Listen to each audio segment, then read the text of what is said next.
sets up a double kill for Yellow Pete by going to that bottom lane and just picking up very good dives, very good ganks, things that we had not seen him doing for several weeks. So we'll see if we can repeat that performance in this matchup.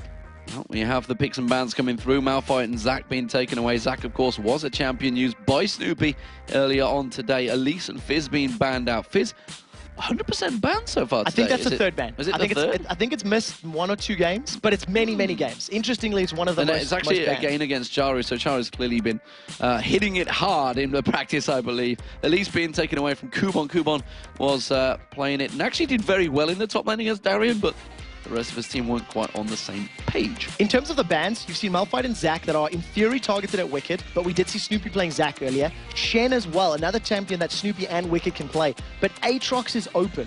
And I think right now, Wicked's going to be saying want, and I mean, look at that. That is as quick as it gets. That is as quick as that sort of lock-in can get.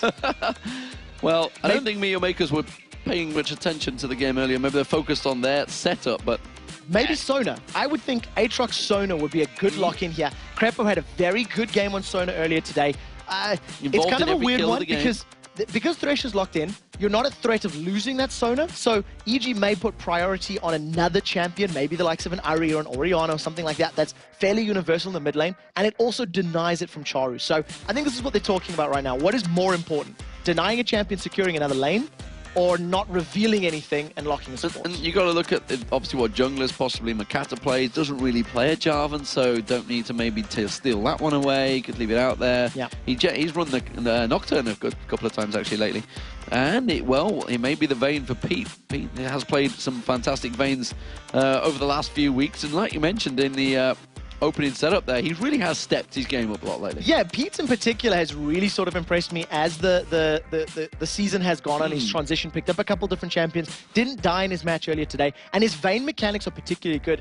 I don't want to overhype it because let's be very honest, every EU LCS AD carry that's played Vayne has been impressive because these guys are LCS pros, you know what I mean? It's not like they're mechanically lacking. So I really like that pickup. They did go with Sona at the end, and Jax was locked in. Yeah, Jax locked in alongside Twitch, so Twitch taken away. That's something that Candy Panda went big on earlier on today, but Jax being picked. That is a brilliant pick against Aatrox. Aatrox, who is auto-attack reliant, he does have abilities to supplement those auto-attacks, but it's predominantly right-click damage.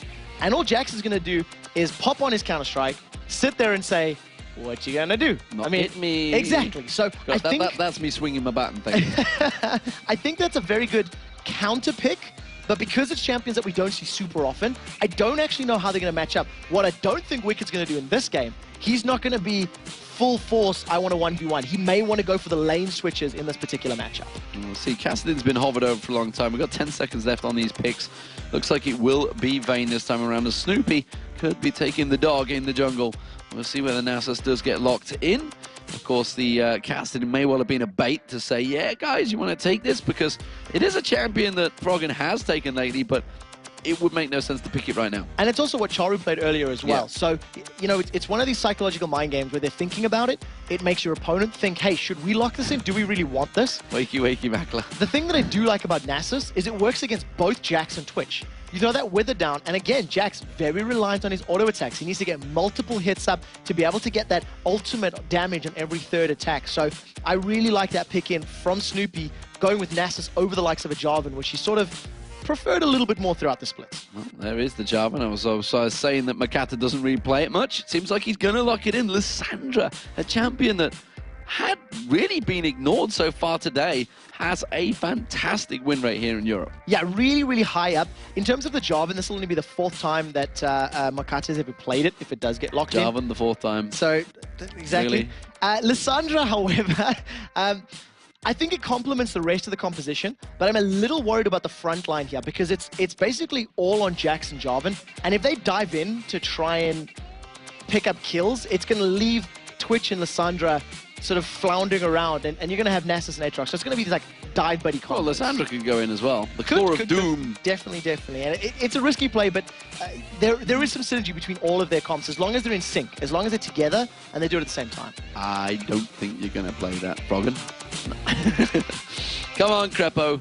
Let's see what Froggen is going to play. His final map pick. It's going to be against Charu, who will be on Lissandra. So I do want to theorize for a second. It could work against Lissandra. on the condition that he manages to get the root down before the Claw of Doom is traveling, right? That's the key, because the Soul Flare, the Q will slow him down, things like that. But as expected, he's most likely to do that already. It's what he played earlier on today, and it worked very well for him. I hope you're in HD, ladies and gentlemen. That is a good-looking support player. That is even close and personal with Crepo. Needs a bit of a shave by the looks of it. He's got a bit of a moustache going on there. Let's start trim that down a little, but I'm not really one to talk. So there are your team picks, and there are definitely some interesting choices. We've had some pretty interesting team comps all day. Yeah, we've had a little bit of different ones, and I think going into Super Week, you have to try different picks. In terms of synergies, Meet Your Maker's composition is a little bit more well-rounded. You've got 3 champions that can dive in. If you count Thresh with his Death Sentence follow-up, that's 4 champions that could be in your face very quickly. Follow that up with Spray and Pray from behind. You've got a lot of zone control to protect Twitch. Over on the other side for EG, it's a little bit more pick reliant. Get the Wither down, land the Charm. If a good crescendo comes in, there's good team fighting power. But it's a little bit more wonky synergy, like you have smaller ways that they can complement one another as opposed to a big 5v5. So in big team fight scenarios, I feel like MYM has the advantage. Well, I like the fact that the Sona pick is in there, because if they do all dive in, it's just crescendo, and that's a good pick for Evil Geniuses, and that seems to me that it may well just counter straight away what Meet Your Makers have planned. We'll see if it works out, of course. The teams are looking pretty much focused right now, and why not? Because everything is at stake. This is all about trying to get in the playoffs right now for Evil Geniuses. They're trying to get themselves a better position so they can see who they're going to be up against. They generally, I would say, are no, they're not secure. They're not secure in any way, shape, or form at the moment. However, Meet Your Makers have really I don't know what they need to expression I could use here, but it is going to be a pretty slim chance. Yeah, they need to climb Mount Olympus, find Zeus, shake his hand, and ask him for some help in order to make it into playoffs. Hey, buddy, how you doing? Exactly. For EG, I just want to talk about their chances. They can make playoffs with a minimum record of 2 wins and 3 losses. That is reliant on other teams, of course. If they manage to get as many as 4 wins, they absolutely guarantee themselves a spot. So it's just a matter of working up the numbers. And against the 8th place team, EG is in theory banking this as a victory already, but we'll see whether or not they can actually secure it.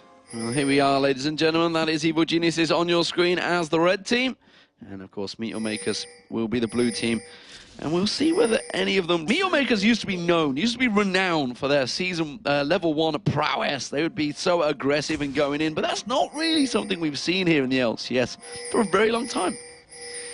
In terms of the level 1s, we've actually had a relatively slow number of level 1s when I think about the entire split. Across the whole season, yeah. Like, if I think about the entire summer split, I think NA has been more dramatic. Right now, we have the potential of butting heads, as EG have actually stacked themselves up. They've gone in deep, but a very good Damascene standard from Makata is going to at least reveal the 5-man squad. And it's just this warding brigade that we're seeing so frequently. Exactly the same as they did in the last match, just reversed. They're on the red side this time, but it does look like they may actually be setting up for something here. The rest of Meet Your Makers are expected to match his standard to fall on the ball. The charm landed on Charu, actually caught the rest of the team off guard. Nobody was prepared to actually hit him there. Yeah, there was no other CC to lock him down. If Wicked had skilled his Dark Flight and landed a knock-up, maybe, but it was a very difficult one at best. So, nevertheless, a little bit of damage. Charu's just going to back off heal and return to lane, basically unscathed.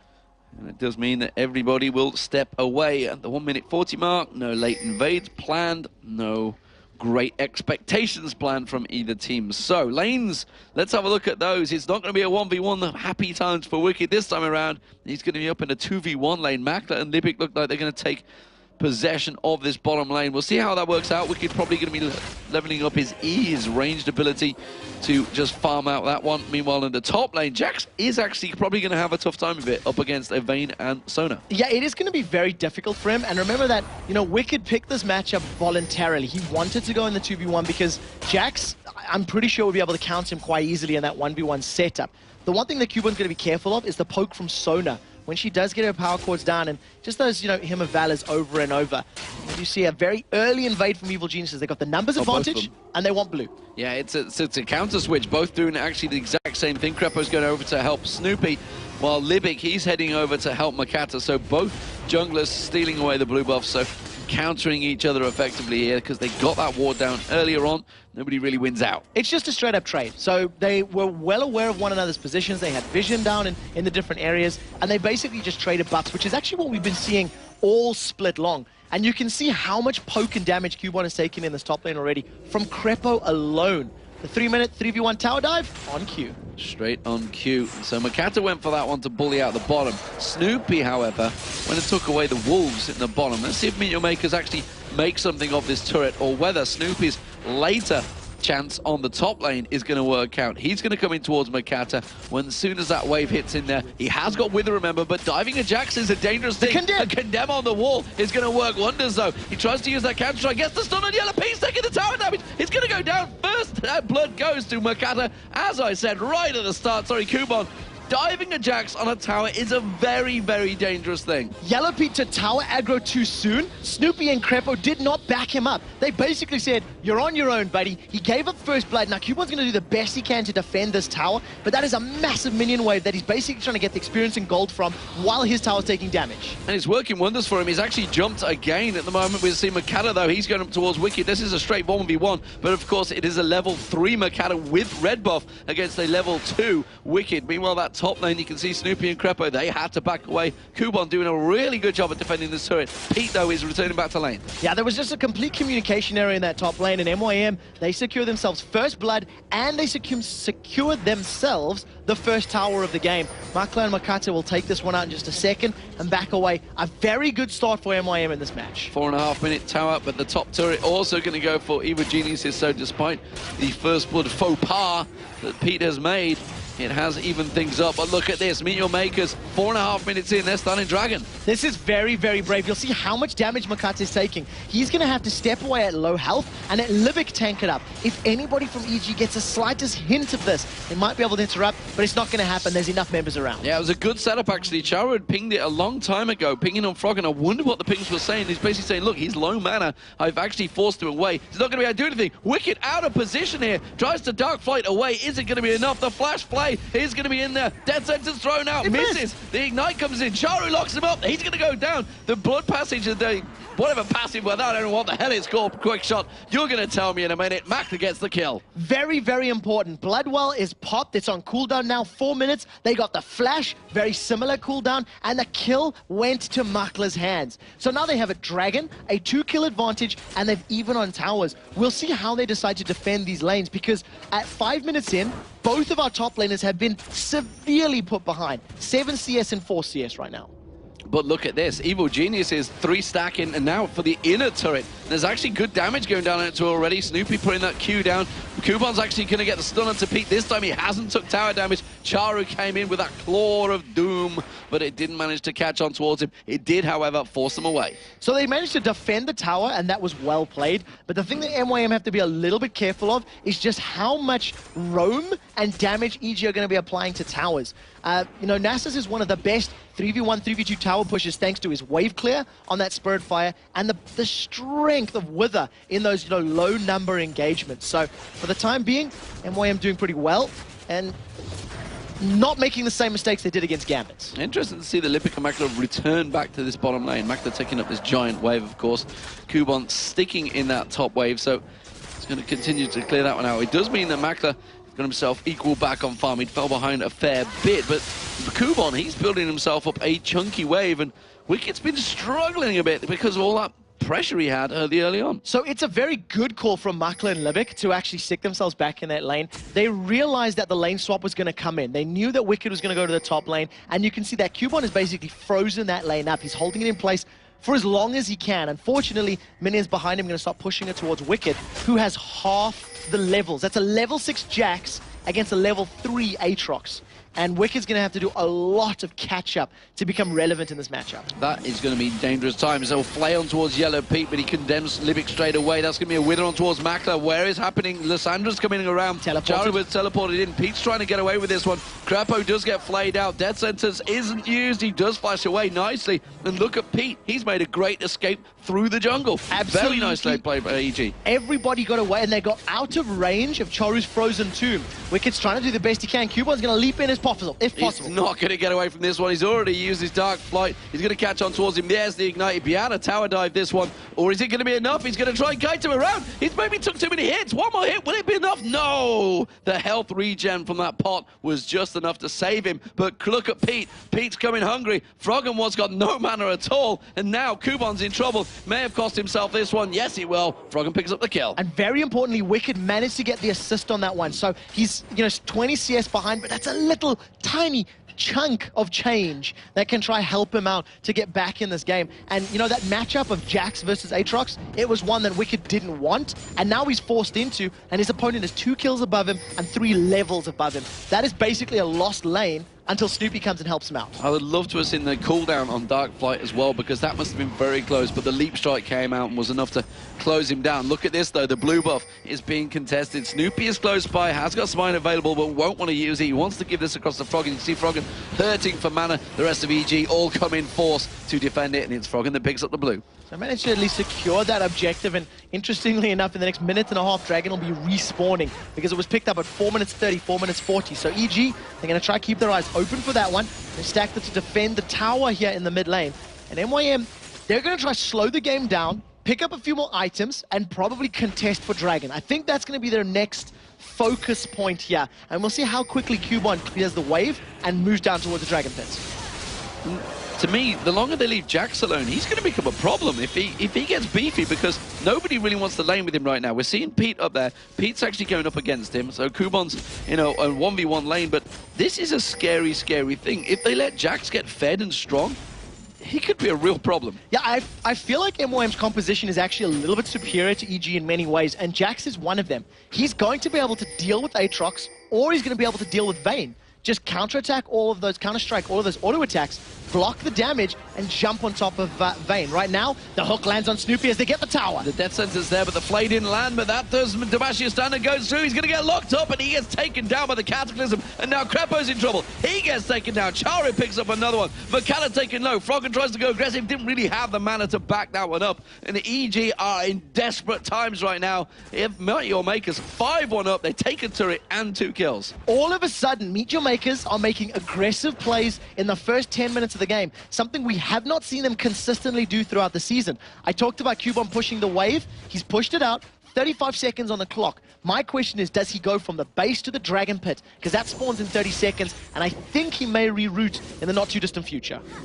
Well, we'll see. Yep, and there you go. He's changing direction. Looks like it is going to be the Dragon. The timer has been called. Wicked trying desperately. He's only up to level 6 right now. Still 2 levels behind Kubon. Effectively trying to farm his way back into this matchup. He was locked down so heavily early on in this matchup. He will become a problem eventually.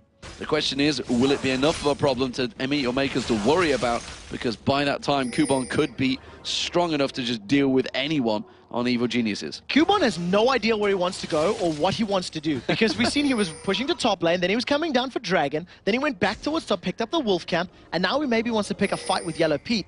Dragon has respawned, and MYM have voluntarily put themselves in a 4-man position. Luckily for them, Evil Geniuses have got no vision in the area, and they haven't contested this at all. But that was a little risky. If EG had grouped to fight, they would have been at a very big disadvantage. But Meet Your Makers had very good vision of it. If you look at their ward placements around the blue buff, around the wolves, they had full coverage and knew exactly where EG would come in, so they were quite safe, I think, or they felt safe, certainly in their setup. And cast your mind back to weeks 1, 2, and 3 when MYM was securing so many victories thanks to Charu teleporting in from behind.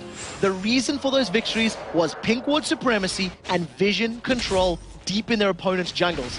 Kubon is now set and up. He gets charged, and there goes Froggen. That's going to be Kubon the dive on, but look at that Counter-Strike running, effectively counter-reacting everything Yellow Pete can do, but there's a good condemn on the wall. That's going to be a kill. It's Froggen that picks it up. Teleport comes in from Charu. Not going to be enough, and he actually cancels it. Yeah, cancels it, gets the cooldown back, realizes that he can't 1v2 Froggen and Yellow Pete, even if they've just used their ultimates. So unfortunately, Kubon does go down, but he's still doing very well for himself as the rest of Evil Geniuses have stacked up in this mid lane. They've got a numbers advantage, and they want to try even up the towers. Good leveling up from Wicked here. He's up to level 8, just hit it.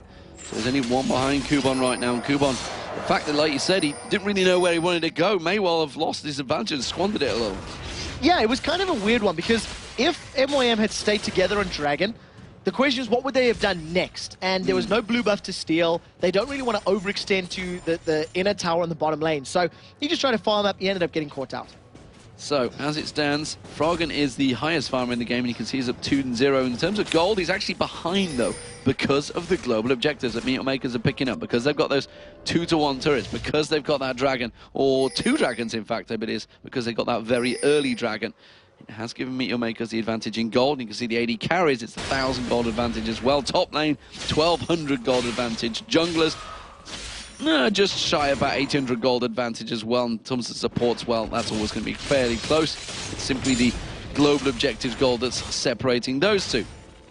In terms of items, let's see where that stands. You can see Bilgewater Cutlass is all around. Everybody wants to get that Blade of the Ruin King. Yeah, at this point in time, there's going to be like 1,000,000 Blade of the Ruin King, so we're going to see a lot of movement speed being decreased during the course of these fights. Remember, it has taken a bit of a hit in terms of that active, but still very, very good item on everybody. What I do like about the different builds, Charu's gone for that Abyssal Scepter, whereas Froggen has gone for the Deathfire Grasp. So Froggen wants to pop people, and Charu wants to be a little more tanky, wants to survive some of the damage coming out of Froggen, and also make Jax's damage more impactful by denying that magic resist from his opponents. Interesting, the difference between the AD carries right now is a full set of Berserker Boots. Makler's getting engaged upon those. Berserker Boots are not going to help him here because Froggen will be picking up another kill. Tried to go stealth, but look at it. Straight round the back, Charu is there to equalize the damage. Very good play from Charu. He was in the right place at the right time. The buff transfer gets locked between two of them, and now all of a sudden MYM are in position to steal the blue buff as well. So very, very good play. A little unfortunate for Makler to go down, but at the end of the day, they come out in an advantageous position. They got the assist, they got the buff, and now they can start to try encroach upon Yellow Pete and Crepo. Well, Kumon leaps in there. Charu and Makata were looking to cut around the side there of Pete and Crepo, but they have backed away in the right direction, avoiding any of the damage. But that does leave their mid lane fairly exposed here. Wicked is getting the free farm in that top lane, but look at Meteor Makers. They are gathering to push down that mid. Yeah, they've got numbers advantage, and more importantly, they have vision advantage here. They can see everything approaching the lane, which just allows them to stay aggressive more often. They know that Wicked is in the top lane, and Makler's going to go try deal with him with that Blade of the Ruin King. He could probably win it if a fight broke out. Right now, it's a lot of damage in the middle, and Wicked's caught. Spray and pray being used. He's going to have to flash out of this one. Wicked isn't going to be enough. And, well, Makler didn't have the flash to follow through. He would have certainly been able to take Wicked down. But look at MYM. He's not safe yet. There is Jax coming up. Kubon is not going to cut him off. They tried to go around towards the blue buff. Instead, they'll be happy with that. And this is a very scary place for EG to be in. If the AD carry of MYM is able to so easily duel Wicked's Aatrox, Wicked isn't going to be able to stay in lane and farm up safely. Now, to be fair, he was very, very far behind as far as items are concerned, and that gap has been closed a little bit with the most recent pickups, but he's still significantly further behind damage and consistent, auto-attack damage over time against Makler. Well, Meteor Makers have pinged that top turret. It looks like it's where they're going to focus on. Makler is up there. He is going to have 3 members of Evil Geniuses collapsing in towards him, though, so not going to be able to push it on his own. He's going to need that support of the rest of his team. EG are in full defensive stance right now. Froggen, though, the saving grace for them. He's 3-1-0 in that mid lane with that Deathfire Grasp, but essentially picking up fights as and when he can win them. Right now, Evil Geniuses need to pick themselves up in Oracle's Elixir, and they need to clear out the vision on their side of the jungle. So Crepo does tend to pick them up in games that are a little bit struggling, sort of between 18 and 21 minutes or so. That's the normal time you'll secure it.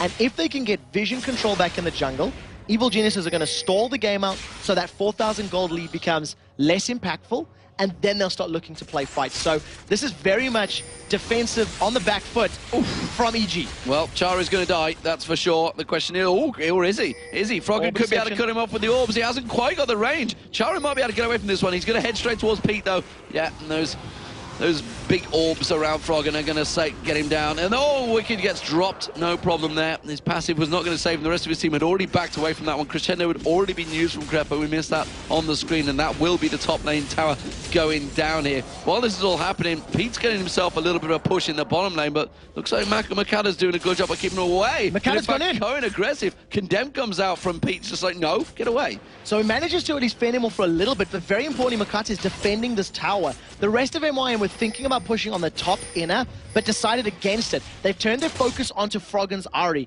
and if he gets locked up by a stun or a death sentence, he will be sentenced to death. Well, at the moment he's staying very safe and actually took the Wraith right around the back. That's the best part, the best view that Wraith has ever seen in his life.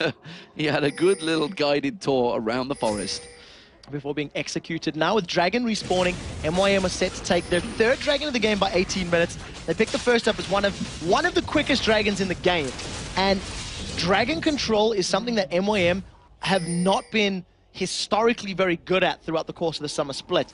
And as long as they maintain control of that right now, they're going to have this nice comfy cushion of gold between them and their opponents. And that comfy cushion of gold is 5,000 right now. 7-4 in kills, 3-1 in turrets. Big advantages for Meet Your Makers here in a game that on paper you wouldn't put it down to win, especially after the results earlier on today. So they are bouncing back very well. We wondered how they'd react to it. And Evil Geniuses to such a overly confident performance against Ninjas in Pajamas, who from all aspects, everything we hear, have been destroying everyone in terms of scrims. They really have a good result in many scrims against many opponents, but right now it is EG that are floundering against Meet Your Makers. Ladies and gentlemen, this is the EU LCS. The team dominates game 1, falters game 2.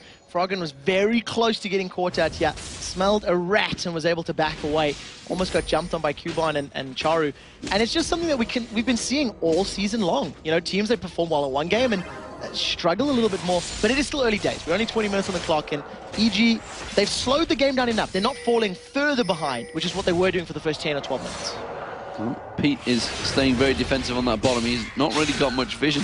As I say, not much vision. EG have actually put a lot of wards out. They've invested heavily in trying to get some of that vision back. We see Makata actually spotted by one of those wards, and Pete may well try and slide in and steal it. No, instead he condemns on towards Charu, which forced actually Makata to pick up the blue buff. So at the end of the day, if you are stealing a buff, you tend to want to smite secure it if it's at risk of being stolen. You rather deny it from your opponents than lose it entirely. So what we'll do is we'll wait for blue buff to respawn and give MYM's blue to Charu. In terms of the vision that you highlighted, there's a lot of pink wards that have put down on the top half of the map. You can see by the blue buff as well. Pink wards sitting in Snoopy's back pocket, and it does two things. Number one, it clears the vision from MYM, and number two, it reveals Makla's ambush stealth up attacks. So I really like that itemization, and I hope they continue with it. Froggen stands and waits, but look at this. Kuba knows exactly where he is. They both know where each other are. Look in the mid lane, though. Throws out that charm. Yeah, it does mean he's just simply distracting him enough. And that is a very easy turret. Meet Your Makers in full control. Froggen is going to have to teleport away from this one because they are collapsing in on his position. Will he be quick enough?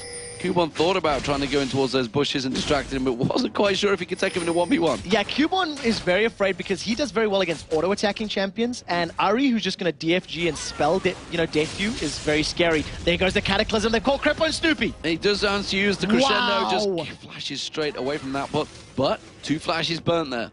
2 flashes burnt. I'm flabbergasted at that crescendo. Not only did it lock up Makata from doing anything further, at absolute max range, it caught Charu as well. Whether or not Crepo aimed it to hit both, or Charu just ended up there with the Claw of Doom, it worked out. Libic, however, if he gets a death sentence, this is going to be a dead Yellow Pete. Throws out the lantern. He does actually. Yellow Pete's going to take him down. Yes, he will. Manages to roll through, but look at that stun. Is it going to be enough to slow him down? The Wither comes in. Makla's going to get caught out. The lifesteal is not going to be enough. He might be able to turn this one round. Snoop is in trouble now. He's going to have to try and get away from this one. Makla might be able to kite this one out, and you can see he's doing it. No! The big hit from Snoop. He comes down. Don't mess with the dog. That siphoning strike, if that had been half a second longer, that would have been a dead Snoopy and a double kill for Makla, but he manages to pick the kill up. At the end of the day, they trade 2 for 1, so, you know, a good counterplay, but Yellow Pete was caught out, hook, line, and simpler. One of those things where you just hammer in the Q key. Come on! You can do this! Hit the damn thing. Froggen, though, he's going to be clearing out those raids. He is the saving grace, as I mentioned, for Evil Geniuses, but that right there was the first 2 kills that EG have actually picked up that didn't have Froggen's name all over it, because that is finally 6 kills for EG. Right now, though, Meet Your Makers are still in the driving seat. 5,000 gold advantage right now in the 22-minute mark. EG have to try and pull something together if they are to challenge for any of those higher spots in the playoffs. They're going to continue stalling, though. That's the thing. They want to continue building up some more itemization. They want to look for picks if MYM overextend or stay where they shouldn't be. And what you'll notice is MYM's vision is getting significantly less. And what that means is EG are going to start being in a position where they can actually challenge Dragons and start fighting more on their terms. Well, we see MYM having to back off from Evil Genius. He's stepping up in the mid lane, actually. Starting to group up. We see the Mackless wriggling his way back up towards that mid lane, and MYM in a pretty healthy position still to hold this one off. You can see the Phantom Dancer has been completed for Makler. There's another set of wraiths for Froggen. Froggen really is farming. They're hitting those wraiths hard right now. He's a little bit behind in terms of build right now. Actually, tell a lie. They've gone different routes, so not really behind, but they are pretty close on gold right now. He's the only member of Evil Genius that is remotely close to his lane partner. Yeah, thanks to the fact that he's got those 4 kills. That's the biggest influential factor in staying close right now. And basically, if anybody gets caught by a charm on MYM's side, maybe with the exception of Makate with Cubon with that Hex Drinker, they're basically going to go down. That is a lot of damage, a lot of bonus damage, and very importantly, Froggen has picked himself up as Zonya's Hourglass. Makler is stealthed up. He's looking for Yellow Pete, and here comes Charu from behind. Charu with the teleport and home guard, but condemns him away. Tries to turn it around, not going to happen. Locked up, Charu just destroyed him where he stood. Not a chance. Yeah, exactly. Teleported in, locked him up with a tomb, and now all of a sudden, Froggen instantly replies. Instant reply, and that's the AD carry of Makler going down. The rat was skewered and destroyed right there. But as it stands, MYM, they're waiting for that dragon. He's going to spawn. They're going to get themselves a 4. And now with losing both of their AD carries, it'll take a little longer to go down. But still, Evil Geniuses, they need Vayne's damage to be able to contest and fight this one. So, fortunately, they give that one up yet again. But what it has allowed is all of this time is given Wicked the ability to split push and start taking down these towers. So, uses his ultimate, and that, of course, we saw it before, is a very fast tower destroyer. So, Wicked, the tower destroyer, is working well. But Cubon straight on towards him, and he's actually giving up. They're not giving up chasing. Oh, he's not going to follow through. Froggen, though, he's in trouble. I don't know where he's going to go here. He flashes past the tower. Has not got his ultimate available for quite a while here. Charu, surely he's going to pick him up. No, misses the charm. Just managed to get some more damage down. Charu's still taking a bit of a hit here. He will finally get locked up as the moment the Makler comes around. The explosive cascades on towards him. Uses the Sonya's. Is he going to have his ultimate available? No, not yet. Still can't get away from this one. Hasn't got enough to get the charm out. Makler picks up the kill. So he loses his life, a flash, and obviously there's the Hourglass active. In reply for taking the middle tower, Snoopy was able to push that one down. I guess in the grand scheme of things, that's probably worth it, but maybe should have held on to the flash. I think Snoopy still would have got that tower, even if Froggen had died a little earlier.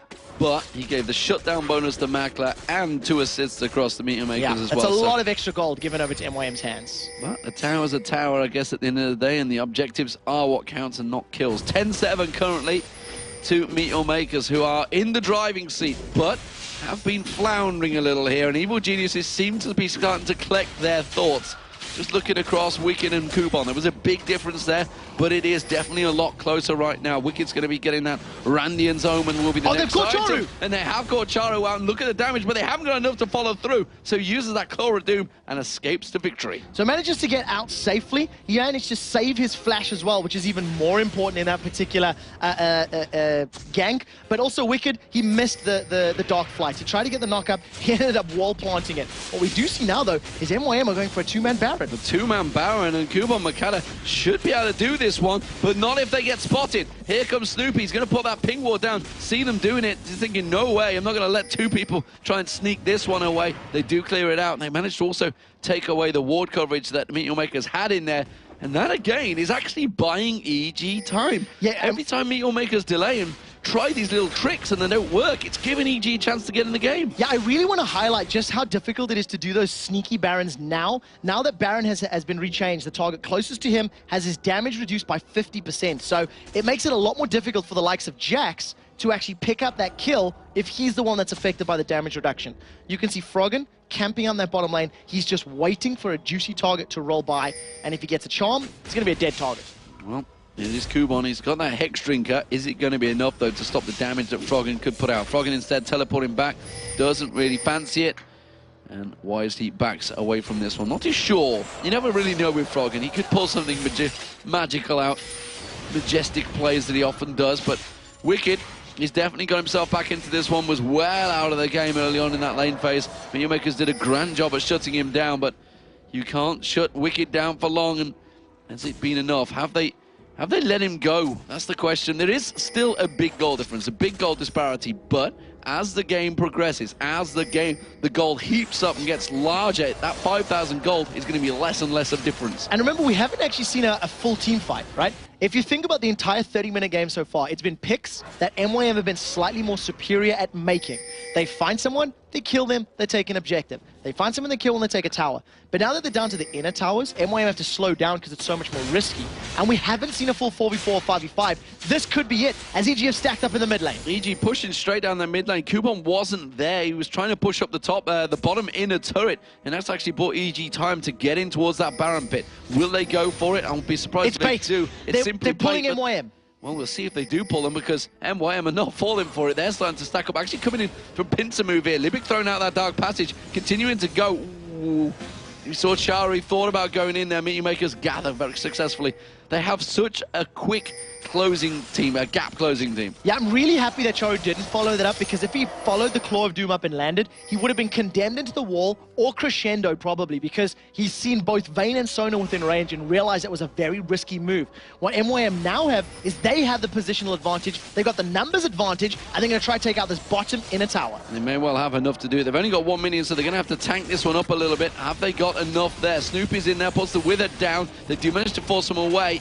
And that is only half the turret damage gone down, but still, it's enough. It's a good start. We do see Wicked putting that ward down, getting vision, and MYM are going to back away. Very importantly, the next time MYM do that, they'll secure the tower. And that's really what counts at this stage in time. They're sitting on a good amount of money as well, so going to go back, spend a little bit of that cash. You can see Charu 1,500 gold, you can see Makla 1,700 gold. So once that gets spent, I think MYM will be trying to look to force fights, but I don't really see how they can without maybe a tower dive or catching Evil Geniuses out, because right now, EG are just playing so incredibly defensive. They caught Cubon, and Froggen's thinking about it. And Froggen realized, I'm not too sure he can take this one. He needed the help of Pete. Pete comes around now. Pete certainly put the damage down. Gets that condemned down towards him. Takes him down. But look at Charu. He comes in. Melts one. Melts another as well. Pete's going to go down. He got taken very low, but it was enough to get the kill. This could be Baron for MYM. They're thinking about it. They've got 4 members up. Makla is there with the Last Whisper, Phantom Dancer, and the Blade of the Ruined King. So as long as EG don't interrupt them, they should be able to pick it up. They're clearing the vision out, and you can see EG stacking up. They've got 3 members there. They're thinking about it, and now they've actually started Baron off. They know that they're around the side. They have Crescendo. Wicked has his ultimate as well to dive himself in there. It's the Massacre, I believe it is, to launch himself in. You can see him off the side. The passive is also available. Snoopy's going to have to flash and try and steal this one with the smite. Instead, it's going to be Wicked. They try and lock up. Is it enough, though? Because Chari's been caught out around the side. Now they're going to go down towards Makla. Makla gets taken down. It's a double for Wicked. Makala's been taken low. Snoopy backs away. Libic might get dived on here. The Dark Flight will be available for Wicked. Where's he going to flash towards? Makala chases on towards Snoopy. Snoopy runs away from this, and that was a great counter from Evil Geniuses. A 3v5. They managed to pick up 2 kills. Yeah, very, very good play from EG. They engaged upon, I think it was the 4 members of MYM in the pit, managed to lock them up, get 2 kills, and more importantly than getting the kills, they actually prevented the Baron from starting. And the 2 kills that were secured were for Wicked. That is a double kill on the most starved player on the Evil Geniuses team. So very, very good play and coordination from them. So the 2 carries of Froggen and Pete, who were taken down in that last fight, are back available. And that means, of course, that they will start setting up. The Dragon is live, and for the first time in the game, EG are in a position to actually try and fight for this one. Gold, still 5,000 gold between these two. Not really changing. It's actually shrinking a little bit in favor of Evil Geniuses. I managed to close the gap to around about 4,500 gold right now, but look at MYM, because they are ready and waiting to go for another Dragon. There's no vision here from Evil Geniuses, and they've got a really quick Dragon-taking team with a Twitch, with a Jarvan, with a Jax. You'll see how quickly this gets shredded. And I think one of the reasons that, you know, EG are doing well, if I can say that, is 5,000 gold at 15 minutes when it's 25 or 30% of the total gold is massive. But 5,000 gold when it's 40,000, and it's only now 15%, approaching 10% of the gold difference, it's significantly less impactful, and very big items are completed. You can see the Randy and Zoma in there for Wicked, so that'll help him out against both Jax, Jarvan, and Twitch at the same time. And Wicked has actually surpassed Kubon in farm as well now, so he's definitely gained himself up there, kept up now, equal with levels, definitely clawed his way in. And Meteor Makers, you can't help but think, have they spent too much time maybe trying to get this Baron? They've made 2 attempts at it so far, and both of them effectively backfired. While this is all happening, Pete's getting himself a lot of free farm down that bottom lane, keeping those wave clears. Meteor Makers realize that. He's a long way away from the fight, should they begin on Baron. I still think I like the MYM composition when it comes to a full-on 5v5 team fight. When I think of a Jax Counter-Strike maybe hitting 2 or 3 people, Cataclysm locking a few in, you know, Frozen Tomb locking people up, plus Spray and Pray on top of all of that, I think it's a little stronger than what EG can offer. But if EG can get a pick, they can get a charm and burst someone down, that's going to be very scary to deal with. And we'll see how it works out, as this is a fight. Makata jumps in, but doesn't really land the target. They hook in on Snoopy, but Snoopy's not the one they want to go for. And you see Froggen insta-killing Makata there. Wicked still handling Makla. Makla goes down. Livic's the next focus. Wicked is doing damage. He's finally going to get taken down, but he's got his blood well available, so the passive will come up. Charu, meanwhile, he took down Froggen, but instantly got replied on. And ironically, it was Crepo that picked up the kill. It's a 3-4-3. Yet another brilliant crescendo there from Crepo, locking up 3 for 2. 3 for 2 at the end of the day, locking up both Charu and Makla towards the bottom of that river area. And we had sort of a split thing, but the one thing that's important to note, Wicked was pulling multiple members of MYM away and containing them. He held them in place, held their attention, and allowed the rest of EG to deal damage and finish people off. Kubon, however, scarily, basically took out Froggen as well. Locked him up, stunned him, and with the help of some Charu damage, managed to kill Froggen. The sure... Livic is very low on health. This surprises me. He's very brave. I'm seeing this one. Is it going to be enough? Kubon, yes, you are strong. Yes, you've got a Warmox, but have you got enough to take it down? Teleport from Charu in the top lane right now. Coming in. And the Teleport rest of Charu. EG. So the thing is, Kubon is low, Livic is low. If EG gets here in time, this is going to be a very good fight for them. As long as someone else is tanking Baron, Kubon's going to finish it quicker. Livic is running away. Well, Crescendo's not available, but look at Pete. He goes straight in instantly. You have to see the counter-strike from Kubon. EG now looking to see if they can get any picks. If Snoopy can land the Wither on Makata. Oh, he's been caught with a Condemn on the wall just as he was about to Demacia stand and slide away. Didn't happen. That's the jungler gone. That's the smite gone. EG, turn it around. They're going to get Baron. Everybody from MYM was backed up. Terrible mistake. Makata missed it.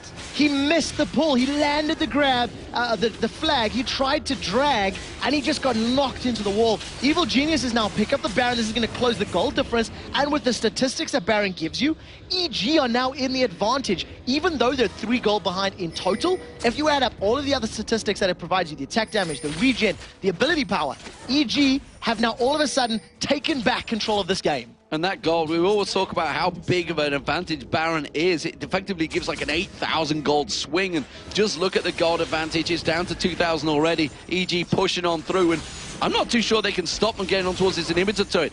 Kubon is teleporting back. He's finally left that bottom lane. The rest of EG to realize we've got a big advantage here, guys. Let's back away. Let's take stock of the situation. So now the goal for EG is to ward up MYM's jungle, ward up the map, and you can see how many wards they have in the blue half of the map on behalf of Evil Geniuses. And then they want to start looking for some picks. They want to start picking fights on their term, because now they're in this power play for the next sort of 3 or so minutes. And if they can catch people from MYM out, that's going to be the tower go, the tower signal. And you can see there's 2 towers in the bottom lane. So why force an inhibitor one that's risky and scary when there's easier objectives elsewhere on the map? Well, EG are... Ooh, I thought Livic's thinking about going for it. Doesn't want to go in towards there, that's for sure. Should throw out the Demacia standard. I think Makata, which is... But either of them, they're contemplating it. And Froggen look for the and charm. Snoopy just wait. This is going to be a scary charm. That's the charm. Oh, it's Kubon. He's going to be the most tankiest member, but is it going to be enough? They do catch on towards Snoopy. The Crescendo only caught Makata there, actually using it defensively. That kind of didn't work for EG. I got to admit, that was a questionable play. Yeah, you caught Kubon, but he's got a Warmox completed, plus a Hex Drinker, plus a Negatron Cloak. That is a scary, scary Jax. They tried to focus him down, but even in a best-case scenario, they were still 3v4, 3v5 at the end of the day. So EG trying to make something special happen, it kind of backfires. Pete might get caught out here. He has got the red buff, but realizes he's got to back away from this one. They've got great ward coverage down the left-hand side where the Baron was, and Pete's making sure he takes away every little bit of gold away from Kubon. It's like, no, my jungle, all my mobs, and you're not going to get any of these. Kubon, though, he is returning to farming ways, but is it enough? Has he done it quick enough? He had such a huge advantage over Wicked, but I just feel he's let it slip away. Yeah, I think as a team they've let it slip away. The problem was, and this is a problem that has plagued MYM throughout the splits as well, when they do get an advantage, they're not 100% sure how to convert that early game lead into mid-game objectives and mid-game control. Once they hit the inner towers of Evil Geniuses, Miyawakers stalled. They kind of ran out of gas and sort of went, well, we don't really know how to push. We don't really... How do we do this? Do we group? You know, and they didn't even try, unfortunately. Well, the blue buff is going to get stolen away from them. It will be Froggen that picks that one up. You can see... Actually, no, they're going to give it Snoopy. Going to give it Snoopy. Froggen's already got his own one, so Snoopy's going to be continuing to build up that Siphonous Strike, which we saw won a fight earlier on. Yeah, luckily getting the cooldown available is basically what kept him in it. He got the lifesteal from his passive, landed that big smack on the head onto Makla's Twitch, and it did keep him alive. And for the first time this game, Evil Geniuses are about to shoot the dragon in the face. They are going to go for that dragon. This will be their first one. I believe Meteor Maker's already had 5 dragons so far. It's 4 or 5. Either way, it's a lot. And this will be the first one of the game for EG. So that would be music to the ears of a support like Crepo, because it's the supports that really get starved for gold when they don't get dragons. When you look at the support as well, Crepo's picked himself up in Mikhail's Crucible, which is an item we don't see super often. And when you combo that with Yellow Pete's Quicksilver Sash, if he gets stunned by Counter-Strike, he's going to QSS it out. If he then gets stunned by, you know, Charu, for example, you can pull him up with Mikhail's, you can give him that nice chunk of HP and heal him. And I absolutely love that pickup, because I think it works against the major threats on the MYM side. Froggen is pushed the wave in, then not going to take down that tower. I'm not sure whether they were going to put some damage on towards it instead, but they thought Meat Makers may be pushing up their mid, which is why you saw them kind of all half-heartedly backing away, like, are they still pushing? Are they going to stop? Are they going to keep going? I'm very surprised that EG has not stacked up to push those bottom towers down in 40 minutes, because it's... the minions have just done it now, but it's basically... I don't want to say easy gold, but it's fairly safe gold. It's very extended. If they stay as 5, it can work out for them. And Cubon's farming himself up, but that's like 4,500 HP of jacks they've got to burn through. He put it in, he's thinking, yeah, I'm a long way out of position here. Even if it's a 4,500, he can't go 4v1, and he would get taken down, even with his Ghost and Leap Strike. 4,000. I overestimated the power of Warmogs, but it's still a very, very tanky, you know, jacks. Even at 50% HP, that's more than most of the champions in the game right now. And EG, they've got themselves back in it, and they're not taking risks. They're not pushing towers. They're not picking fights. I'm not quite sure what the go signal is going to be, whether it is more vision and then catching someone out, or maybe the next Baron. I think they may even stall this until the next Baron as the big, let's try win the game on that play. Crepo doing what he can to get him. He got 3 CS in amongst that while Wicked was just stealing the rest. He was like, I'm gonna get some at least. That gave him 70 gold, at least 80 gold. He's going to be happy with that. It's going to be enough to go back and buy. What's Libic doing? He's going very aggressive, putting a ward on the Wraiths. So again, just trying to get as much vision as possible here. Both of the supports have been running around with Oracle's Elixirs for a fairly lengthy period of time. Crepo's actually wore out a little while ago, but he's been stocking up on those pink wards and basically getting as much vision as possible.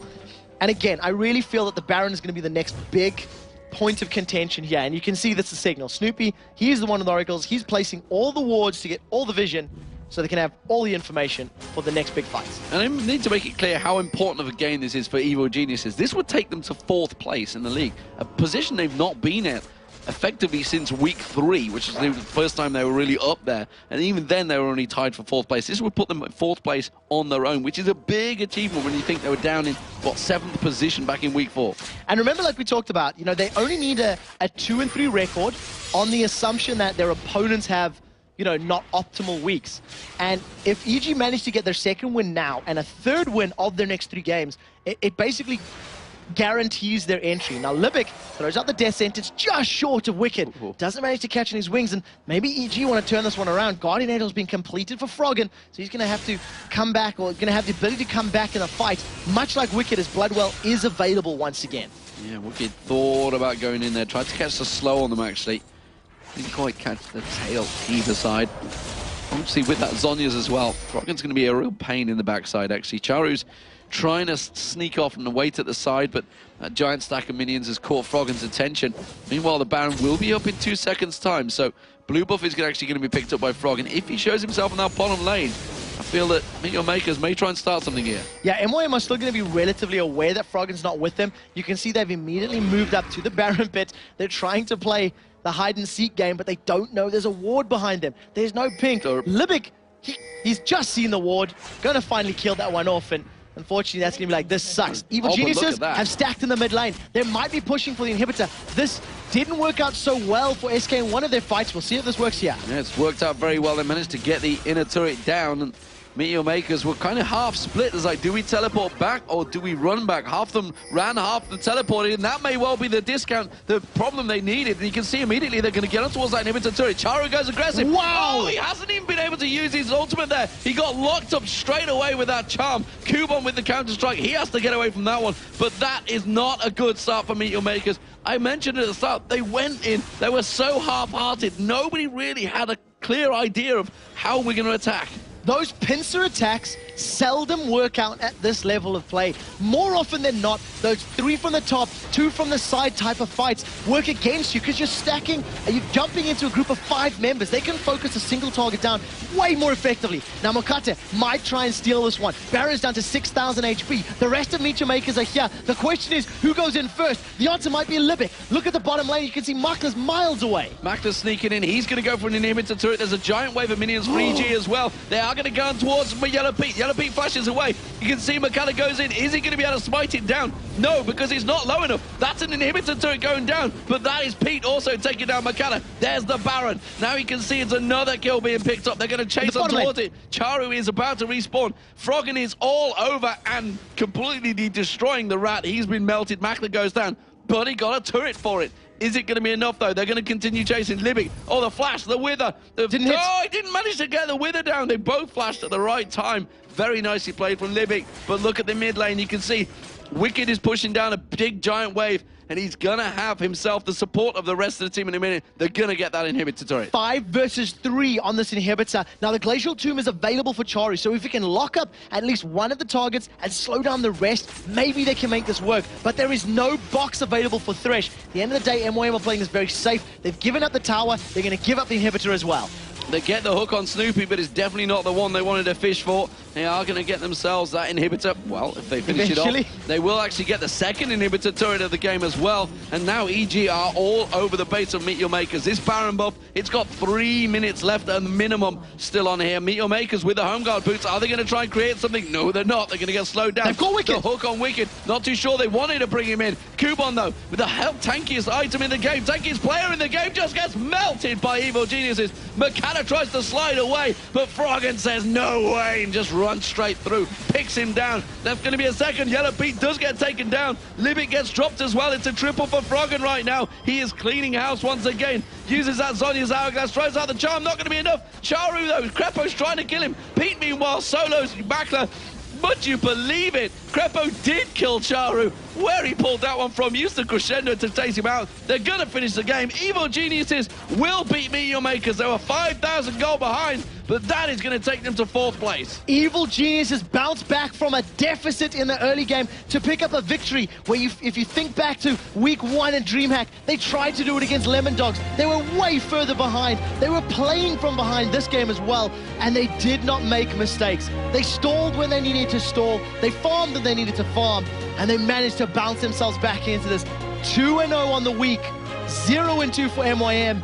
I'm pretty sure that means MYM cannot make a playoff position now. Unfortunately, they have too many losses to their name, and you can see the look of relief across every single member of Evil Geniuses. And we could say Snoopy technically 5-0 since he's picked and chooses his jungle matches, but it seems to have worked. Whatever Evil Geniuses have been doing over the last few weeks, they are certainly playing when the pressure is on. The pressure was certainly on there. 5,000 gold behind at one point for really around about 20 minutes of that game. They were up against the pressure of MYM Makers. They were taking turrets down. They took 5 dragons down, MYM Makers. Yeah, EG hung on. They managed to fight their way back into it and brought out the victory. Like you say, 2-0 in Super Week.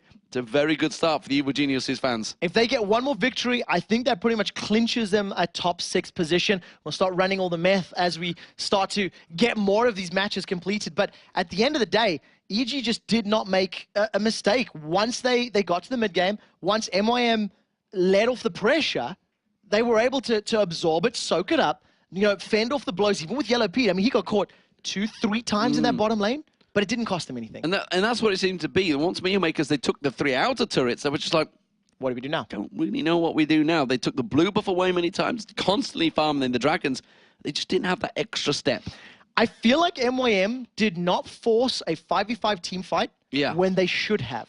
When they had the gold advantage, they had the compositional advantage. If they had picked the fight, landed some abilities, locked people up in cataclysms as a 5-man unit, not as a staggered, split up, it actually played into Froggen's game. Froggen really and Ari, that's exactly what he wants. Yeah. So how many times did we see him waiting in the bushes saying, I'm going to get a kill in a moment? Yeah, and sure enough, he'd follow one up. At some point, somebody's going to walk past. He's going to land the charm, get the full combo done. And again, it was just a matter of, I think, MYM, a little bit of lackluster decision-making in the mid-game, and EG realizing what they needed to do to play it perfectly. It took a little while to turn around, but EG did pick up the win over Meet Your Makers. We're going to go over to Joe and Jason to take us through that 50-minute game.